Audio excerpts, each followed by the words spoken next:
Yeah, I went out this morning and went to Lamert Park, caught the Pariah vibe that I usually get when I'm in Lamert Park.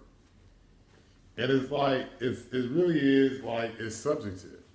Even though there's an observable phenomenon in nature, objective information, and to support my Pariah standing in the community, it's still only perceived from a subjective standpoint. So, I mean, you could perceive it, and it depends upon how the individual. I can't even see it. It depends upon how you perceive the objective information subjectively in relationship to my Pariah status. So you might be walking with me, because it's like people who will be with me and shit and not notice the shit. You know, and that's a part of their own parataxic distortion. They don't notice it. So then there's those who are with me and they, oh yeah, I notice it. And even to a certain extent, there's those who have a parataxic distortion notice it. And you got to realize the cognitive dissonance that stems from that parataxic distortion. Parataxic distortion is transference. It's like, it's the distorted view you have of self and of reality transferred to everything in relationship to you. And that includes reality. So if you have a parataxic distorted view of reality,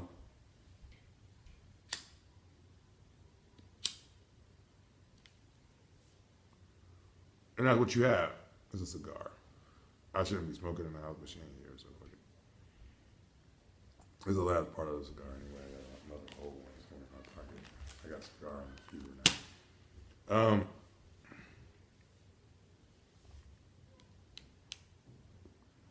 And a parataxic distortion has to stem from a maladaptive,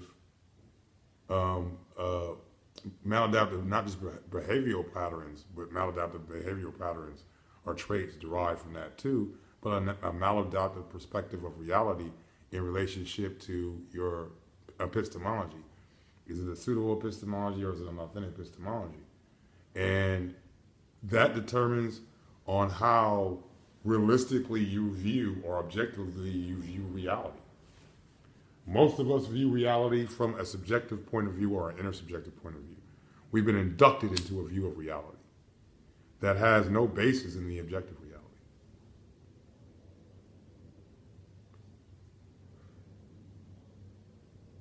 Yeah, when the cat's away. You know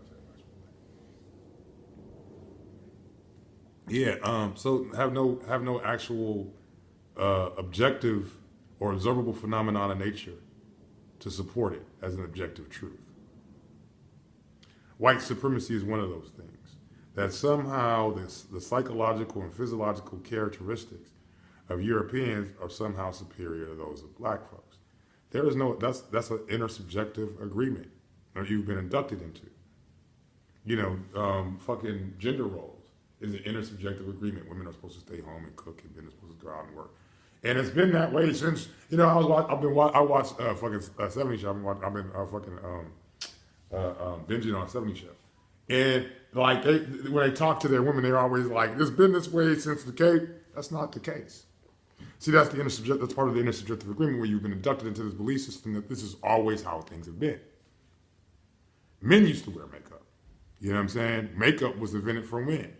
Brassieres were invented for women, but were invented by men. High heels were first worn by men. Wigs were first worn by men. But these specific social structures have geared these specific paraphernalia or fucking items to a specific gender. When in actuality, that hasn't always been the case. You've been inducted into believing that's always the case. That's an intersubjective agreement. Even the agreement of men wearing wigs and wearing motherfucking makeup and wearing fucking high heels prior was an intersubjective agreement. But it's not based in an objective reality. There is no objective reality that says that women have to stay home and men have to go out and work. Or that, I mean, there are some certain objective realities in relationship to male physiology and female physiology. Women have greater lower body strength. Men have greater upper body strength. Women have a higher tolerance to pain. Men have a lower tolerance to pain. Men generally think more logically. Women generally think more emotionally. These are things that are based upon brain chemistry, the differentiation between the chemistry of a male brain versus a female brain. And these things also skew things on other sides, as far as how we view gender as being something that is fluid. Gender is not fluid. You can't liquidly move or fluidly move from one gender to another. That's impossible. Genders are a result of the physiological makeup of that specific gender. So there are, and we use things like, well, there's homosexuality in fucking nature. There is homosexuality in nature. It's also cannibalism in nature. Just because there are certain aspects of nature doesn't mean we have to emulate them. You know what I'm saying? And there are adaptive aspects of nature and maladaptive aspects of nature. Nature itself is not this perfect goddess. At least from the human soul, because I'm chauvinistic. Because that's the word that fucking Mikio Kaku used in relationship to our perspective, that we maybe have to get out of our chauvinistic perspective of reality in relationship when he segues to altered states of consciousness from the chemical or synthetic based states of or altering of human intelligence, which is all based upon these chauvinistic viewpoints that man is the center of reality, and man necessarily can't be the center of reality. Man is only the center of his own reality, just like fucking birds are the center of their reality. Just like fucking, and we can't. That's the lack of apathy in which, or empathy in which human beings seem to have in their chauvinistic view that everything is centered in man. And then that center in man, extends even further to just the masculine representation of man. It doesn't include the feminine representation of man, because we can't see outside of ourselves and that is why we are kind of a destructive species, where we can't think of other species in relationship to us as being just as important to the ecosystem as we are, if not more so important to the ecosystem than we are. We see ourselves as being the most important fucking part of the ecosystem, the center of the ecosystem. That's why we have a God, a chauvinistic centered God, that supports our idea that we are the center of the universe. And that can't be possible. You know what I'm saying? That there's no objective information supportable and, observable phenomenon in nature that supports that we are the center of the universe. We are just one of many different species that spawned on this particular planet that happens to be in this universe.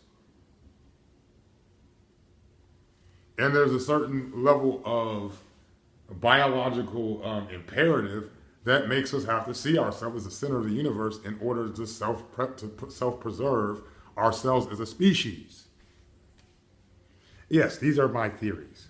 There's a lot but the theory is supported by observable phenomenon in nature. It's not just supported by an intersubjective agreement, which is what most of your so-called theologies, ideas, and ideals are supported only by. A lot of people agree with you. That is not the grounds for facts. The ground for facts is not how many people agree with you. It's how much nature agrees with you. Again, nature is the only entity in the universe, and I see nature as a entity, as a living, breathing, thinking, conscious entity. And that's James Lovelock, as far as the Gaia theory is concerned, and where the fucking, Russians kind of went in relationship to their Lamarckian evolutionary viewpoint. See, I'm not just stuck in the American Western or the Anglo-Western scientific model, or scientific theoretical model. There are models outside of this Anglo-theoretical model. Anglo-Western theological model, or WASP. And you can't really say WASP because then you got to ask the Protestant. But then there is certain aspects of the Protestant agenda that still finds itself in Western academia. You know, I mean, fucking, Richard Dawkins, who is, probably one of the supreme atheists in the West. So, you know what I'm saying? Still speaks about Jesus Christ as if he's a historical figure. Go figure. When there actually isn't any observable, there's no evidence within the literature to support historical literature, to support the historical existence of even a guy named Jesus Christ. Now I go with Isa, or Isa ben Maryam. I do go with Johann ben Zakkai as a historical figure. But if you go with Johann ben Zakkai, that kind of threatens the academic, the Western academic model in relationship to it trying to alter, because again, it's based upon an origin story. Their cohesiveness is based upon a singular shared origin story. And there are certain biological imperatives that will keep them adhering to whatever parts of that origin story that they can still adhere to while, still engaging in their pseudoscience. Because it's still pseudoscience. The Western Anglo, Saxon, Protestant, scientific, theoretical model is still pseudoscience. That's why it creates this maladaptive technology that is maladapted to the environment, maladapted to the ecosystem. It's counterproductive to the ecosystem, in which over the last 100 years is created climate change. So that's to show how maladaptive their technology is in relationship to their pseudoscience, which is also maladaptive, derived from a maladaptive psychology, which led to this concept of white supremacy, which is maladaptive. Because it only specifies the physiological and psychological characteristics of one specific ethnicity of the human, ethos. And therefore, every other ethnic variation of the human ethos has to adhere to physiological and psychological characteristics it can't. So therefore, they become maladaptive in their own self-preservation, fitness to survive, and adaptation. See, these are the only laws I recognize. These intrinsic aspects of nature. If it's not the intrinsic aspects of nature that can be supported by observable phenomenon in nature, I'm not fucking with it. If you can't build technology off of it, I'm not fucking with it. Even maladaptive technology, I'm not fucking with it. Though I'm looking for a more adaptive science in order to establish more adaptive technology. You know what I'm saying? Solar power, so on, wind power. These are more adaptive technologies, derived from a more adaptive psychology, which exists within Europeans as well as white folks as well, because there are white folks who say, "Hey, dude, this is very maladaptive. It's destructive to our ability, because we can't destroy the planet, but we can destroy our ability to actually live on the planet." That's the thing that people are not seeing, like the Christian right. Oh, it's up to God to determine when we destroy this planet as ends or not ends. No, dude. It's in the hands of man to determine when or how long man is going to survive on this planet like it is any other species, except for man has the volitional function to reason. Or not reason. That's a part of the determined nature of the human physiology and the consequences that arise from it.